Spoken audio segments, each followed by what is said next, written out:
Picture this. You're trapped in a room with no doors, no windows, no visible walls. You can see freedom all around you, but somehow you can't reach it. You push against barriers that seem solid, yet when others look at your struggle, they see you standing in an open field. This isn't science fiction. This is the daily reality of millions who live imprisoned by their own minds. Your thoughts have become the warden, your worries the chains, and your endless mental chatter the bars that keep you locked away from peace. But here's what the ancient wisdom keepers knew that modern society has forgotten. The prison was never real, and you've always held the keys. Today you'll discover 5 timeless principles that can shatter these invisible chains and guide you toward a freedom so profound it will transform not just how you think, but how you experience being alive. Key 1. Master the art of now. Yesterday's regrets, today's rush, and tomorrow's fears. But strip away this illusion, and you'll find that life only happens in one place, the razor's edge of this very moment. Most people live like actors rehearsing for a play that never starts. They spend their mornings replaying yesterday's mistakes and their evenings worrying about tomorrow's challenges. Meanwhile, the only stage where life actually unfolds, the present, sits empty, waiting for a performance that never comes. Think of a surgeon in the operating room. Her success doesn't depend on dwelling on past procedures or anxiously anticipating future surgeries. Her entire world narrows to this heartbeat, this breath, this precise movement of her hands. In that focused presence, miracles happen. Your breath is your portal back to reality, not the shallow, unconscious breathing of daily distraction, but the deep, intentional breath of someone who chooses to inhabit their own life. Each conscious breath is a declaration. I choose to be here now. When your mind tries to drag you into its time machine, anchor yourself with this simple truth. The past exists only in memory, the future only in imagination, but your power, your real power, lives exclusively in this moment. Key 2. Become the sky, not the weather. Your mind generates thoughts the way clouds form in the sky, endlessly, spontaneously, and without your conscious permission. They drift in softly at times, like morning mist curling over a quiet valley. At other times, they come roaring in, lightning-edged and loud, like a summer storm erupting across the horizon. Joy, fear, doubt, desire, loneliness, elation. They all move across the vast field of your consciousness like weather systems, born and dissolved without warning. They swirl, intensify, and then vanish, only to be replaced by new formations just as transient. But here lies the essential mistake we so often make. We identify with the weather. We mistake our thoughts for who we are. We believe that we are the thunder when we feel rage, the drizzle when we feel downcast, the wind when we are anxious. We absorb the mood of the moment and wear it like a skin, forgetting that we are not the weather. We are the sky itself. The sky does not resist the clouds. It does not cling to the sun or run from the rain. It allows all phenomena to pass through it, calmly, spaciously, unshaken. Likewise, your true nature, the open, aware presence within, is never harmed by any thought or feeling. It holds them all, yet remains untouched. This is the gentle but profound art of awareness, to stop confusing yourself with the temporary contents of your mind and remember your deeper identity as the context in which all of this arises. You are not the experience. You are the space that holds the experience. Every emotion you feel, every spike of anger, every pang of grief, every spark of joy is like a gust of wind, a passing cloud. None of it is permanent. None of it is you. Emotions are simply energy in motion. They rise, move, and dissolve. You are not broken when sadness visits. You are not flawed when fear whispers. You are not unworthy when loneliness lingers. These are just temporary guests, and you, the host, remain ever open, ever whole. Imagine yourself now standing at the edge of a vast canyon. Before you, a magnificent thunderstorm is unfolding, lightning slicing the sky, thunder rolling like ancient drums. The wind howls. The rain lashes the rocks below. It's dramatic. It's overwhelming. But you are standing on solid ground, safe, observing, unshaken. This is your relationship to the inner storms of your mind. They may feel intense, they may shake your inner landscape, but you are not inside them. You are not in the storm. You are watching it. You are the presence that can observe without being overwhelmed, that can witness without being consumed. The mind will often try to convince you otherwise. It spins tales with great authority. It tells you catastrophe is coming, that you're not safe, that you're not enough, that something terrible will happen soon. It is skilled in the art of illusion, a master dramatist. But these are just echoes reverberating in the canyon. Loud, yes, but not real. You don't need to argue with the mind. You don't need to fix every thought. You don't need to wrestle with every emotion. You only need to pause, take a breath, and return to the seat of the observer. Ask yourself gently, with deep compassion, what is this thought asking me to believe? Often, it's offering fear disguised as truth. It sells imagined futures and resurrected pasts. It rarely deals in the currency of the present moment. Once you see this, you begin to reclaim your power. You stop being a puppet of mental weather. You stop being pulled into the script. You recognize, I am not the story. I am the awareness that hears the story. Let the thought pass. Let the feeling arise, crest, and dissolve. Do not resist it, and do not fuse with it. Just allow it to be, the same way the sky allows the storm, until it moves on.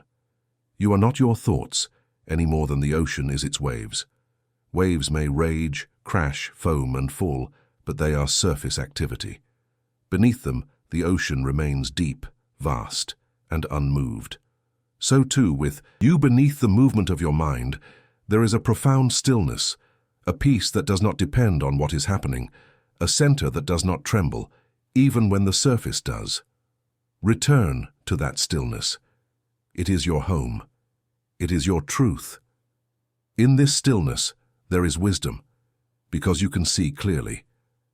In this space, there is compassion, because you are no longer tangled in judgment. In this presence, there is freedom, because you are no longer trapped in the illusion that you must fix, fight, or flee your inner world.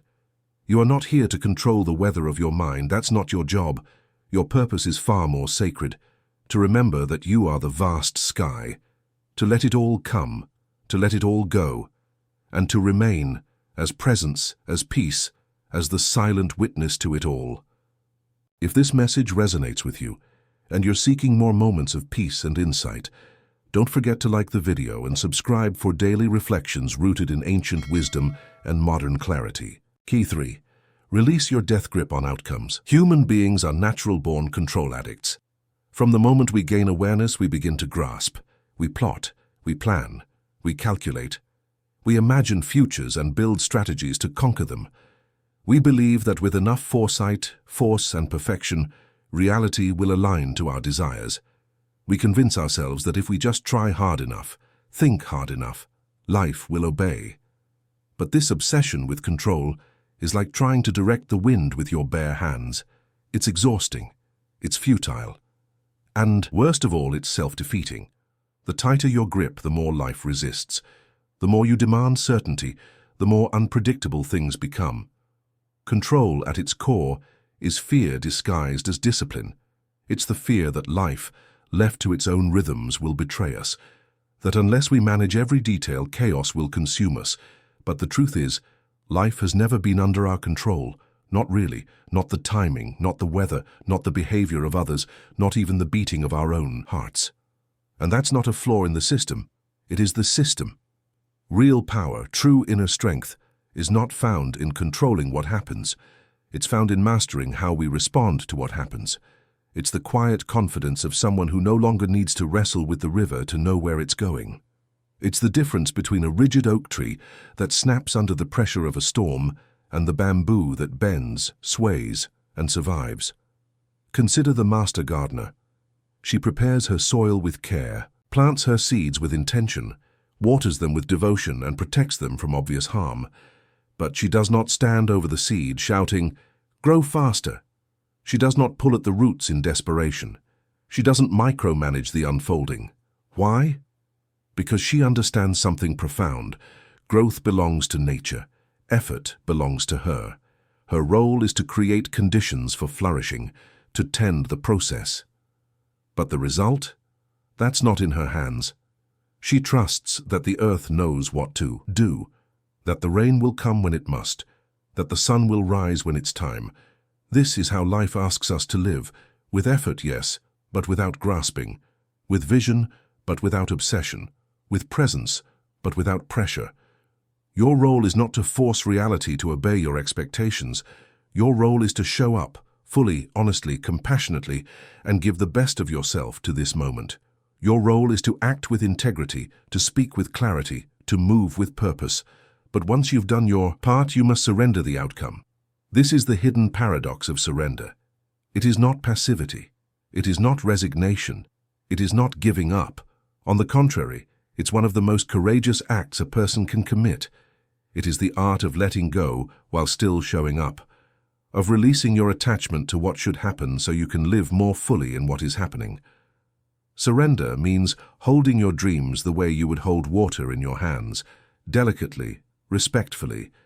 You can cup it, gently you can drink from it, you can nourish others with it. But the moment you try to clutch it, to grip it in fear, it slips through your fingers. The tighter you hold, the more you lose. And this applies not just to ambitions, but to people, relationships, healing, and even time itself. You cannot force someone to love you. You cannot rush your own healing. You cannot bend time to fit your urgency. You cannot control the pace at which your life unfolds. But you can trust. You can trust that life is not your enemy. That letting go doesn't mean losing. It often means receiving. That behind the chaos is a deeper order. That when you stop resisting what is, you make space for what can be. Control creates tension. Surrender creates flow. You were not born to be a puppet master of fate. You were born to participate in the dance of life, not to choreograph every step, but to move with grace through both harmony and dissonance, to listen, to adapt, to release. Let this be your reminder. You don't need to control the wind. You need only learn how to set your sail. And in that letting go, you may finally feel the ease you've been striving to manufacture, not because life suddenly becomes perfect, but because you no longer need it to be. Key 4. Find richness in reduction. We live in an age of infinite options masquerading as infinite freedom. But paradoxically, the more choices we accumulate, in possessions, commitments, and even thoughts, the more overwhelmed and scattered we become.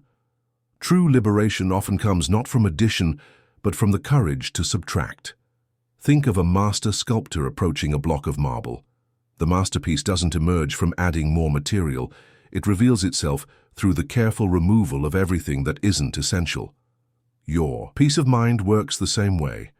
Every unnecessary commitment is a tiny weight on your shoulders. Every possession you don't truly value is a small claim on your mental energy.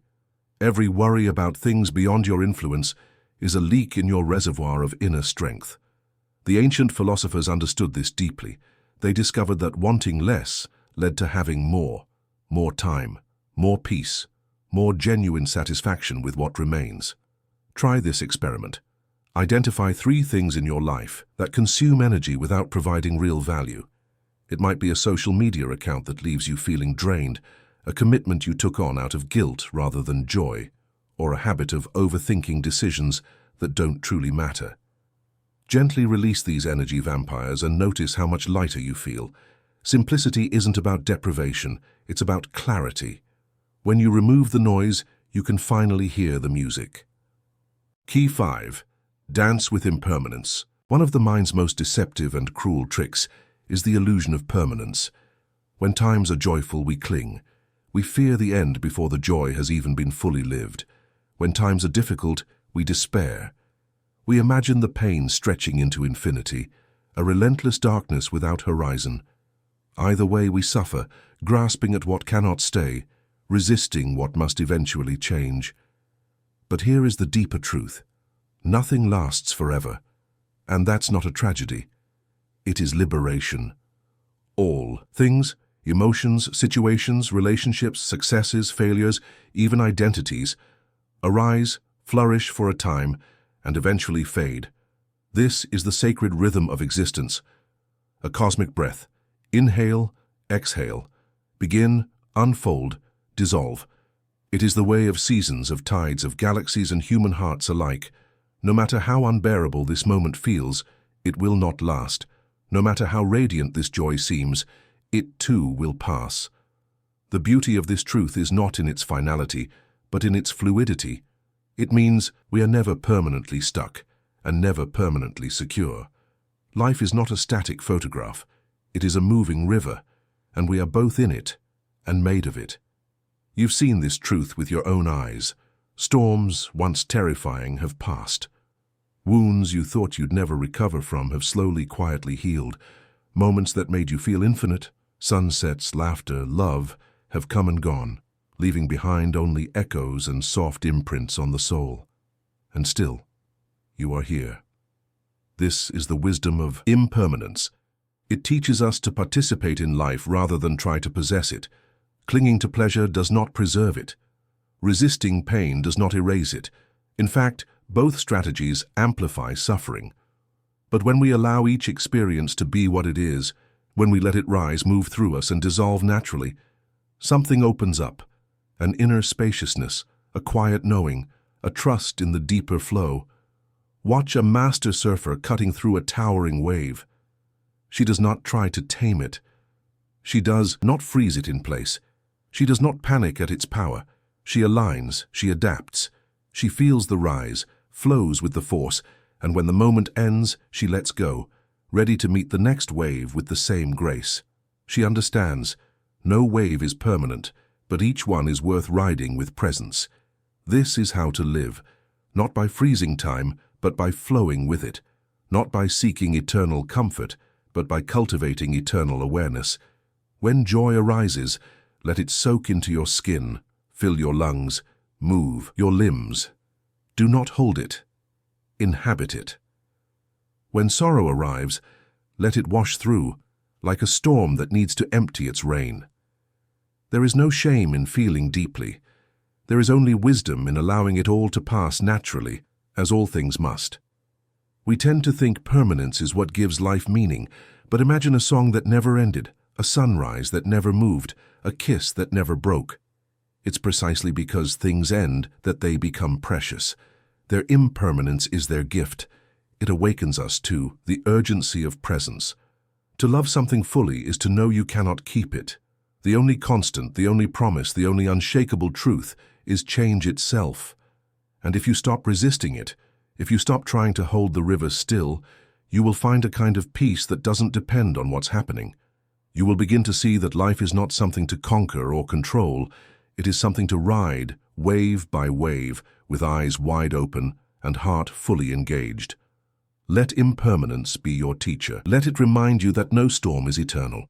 Let it remind you that no moment is wasted if it is lived fully. Let it remind you that being alive is not about having guarantees. It's about showing up again and again with the courage to feel, to grow, to release. This too shall pass. And that's not a warning. It's a promise, a gift, a sacred invitation to ride every wave with your whole being. And then, let go. The transformation begins now. These aren't abstract philosophies meant for contemplation. They're practical tools for liberation. Each principle is a key that can unlock a different aspect of your mental prison. But keys only work when you use them. The beautiful truth is that transformation doesn't require perfection. It doesn't demand that you master all 6 principles simultaneously or never have another anxious thought. It only asks that you begin with one conscious breath, one released worry, one moment of self-kindness. Your mind has spent years constructing elaborate stories about why peace is impossible, why you're different, why these principles won't work for you. But beneath all that mental noise lies a stillness that has been waiting patiently for your return. The prison was always an illusion. The keys were always in your hands. The freedom you seek isn't somewhere in the future. It's available right now, in your willingness to see through the mind's grand deception and remember who you really are. Which key will you turn first? Your liberation is waiting.